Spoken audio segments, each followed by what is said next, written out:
Champion didn't expect a fighter without gloves. The knockout changed everything. The bell rang, the crowd held its breath. He stood in the ring, bare fists wrapped only in tape.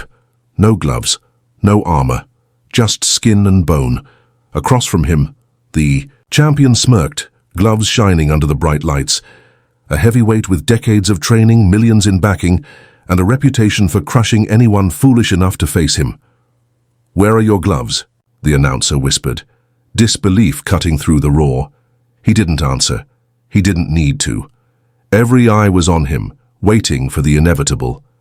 The champion moved forward, confident, slow, a predator with nothing to fear, but the fighter didn't flinch.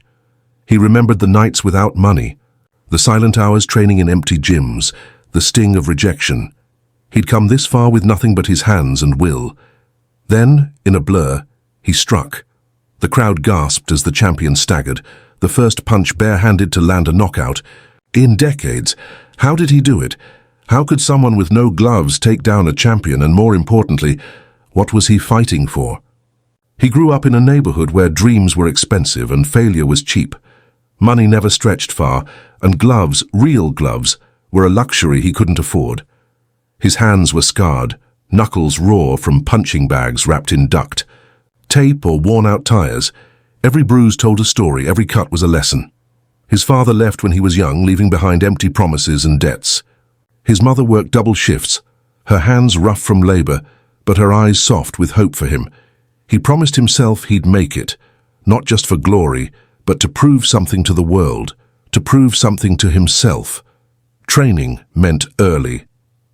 Mornings before the sun and nights that blurred into dawn, he fought shadow opponents in cracked mirrors and silent gyms where the only sound was his breath and the thud of fists meeting worn leather.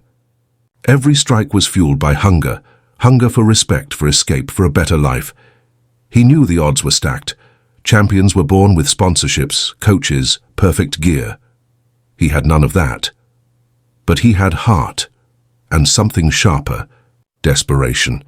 The day before the big fight, he searched every corner for gloves, second-hand shops, old trainers, even offers to borrow. Nothing fit, nothing was right, nothing was free. He could walk away. But walking away meant surrender. He clenched his fists, taped them tightly, and made a decision. As he entered the arena, the smell of sweat, leather, and anticipation filled the air. The crowd buzzed, eyes flicking to his bare hands. Whispers spread. Was this bravery or madness? Behind the spotlight, doubt gnawed. Could raw hands withstand the power of a champion? Would every strike be a risk of injury, or worse, humiliation? But deep inside, he felt calm. This was his moment. The moment to rewrite every no glove day, every doubter's voice. And in that silence before the bell, one question burned. Could bare hands be enough to take down a champion? The bell sounded sharp and clear. The champion circled, gloves poised like weapons. The crowd roared, expecting an easy victory. They didn't see the fighter's bare hands, and they underestimated him. The first exchange was brutal. The champion's punches landed hard, each blow echoing like a hammer. Blood welled on the fighter's knuckles, pain biting deep, but he stayed steady, absorbing, learning. Mid-round, a sudden sharp pain exploded in his left hand. He grimaced, but fought through it. Behind the scenes, something darker was unfolding.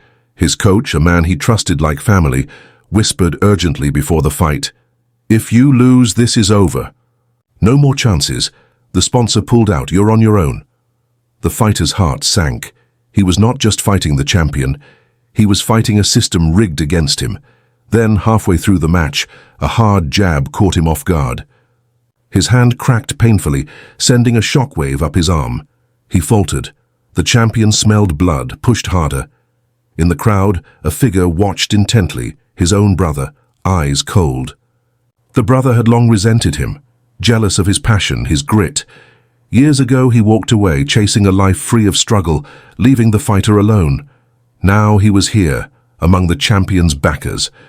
The betrayal stung worse than any punch. The fighter locked eyes with him briefly. The brother looked away, but the fight wasn't over. Pain sharpened his focus. He remembered every early morning, every harsh word, every lonely night. His bare hands clenched tighter. Then, when the champion lunged for the knockout, the fighter twisted, using raw strength and quick reflexes to land a crushing blow, bare knuckles connecting with the champion's. Joker, the arena fell silent. The champion staggered, disbelief flashing across his face. The fighter's hand screamed in agony, but he moved again, faster, sharper. The crowd erupted. Against all odds, with broken hands and a broken trust, he was winning. But the fight wasn't just physical anymore. It was a battle for respect, for family, and for himself, and the biggest twist was yet to come. The crowd's roar blurred into a low hum as the fighter's vision narrowed. Pain throbbed in his shattered knuckles, every breath a sharp sting. The champion smiled, cruel and confident, stepping in for the final strike. Jab, jab, a feint. Then a hard right hook aimed to end the fight, but the fighter saw it coming. Time slowed. His bare hand shot up, catching the blow with raw strength. The champion's eyes widened. A moment stretched between them, electric and heavy. Then the fighter pivoted, channeling every ounce of pain and betrayal into one decisive punch. His fist connected with the champion's temple, a crack echoing through the arena.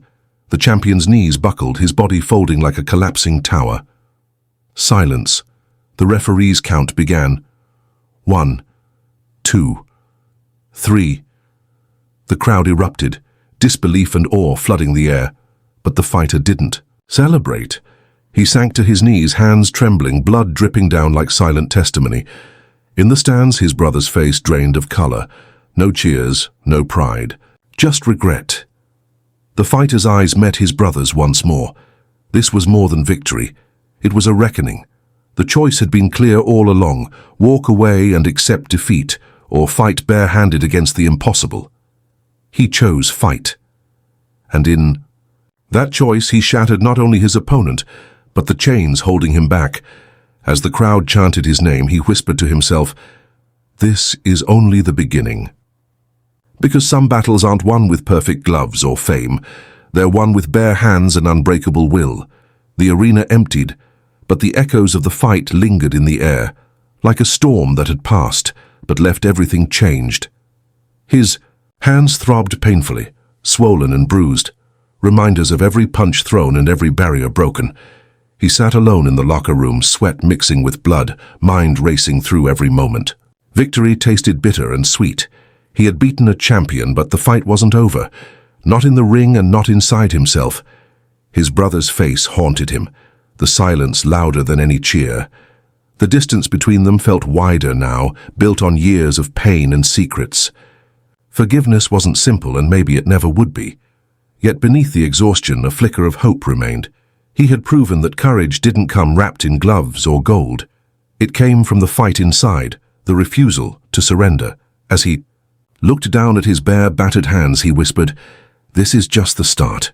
Outside, the city lights blinked in the night, endless and unforgiving. And somewhere deep inside, he knew one truth. Some battles leave scars you can't see. But those scars make you stronger.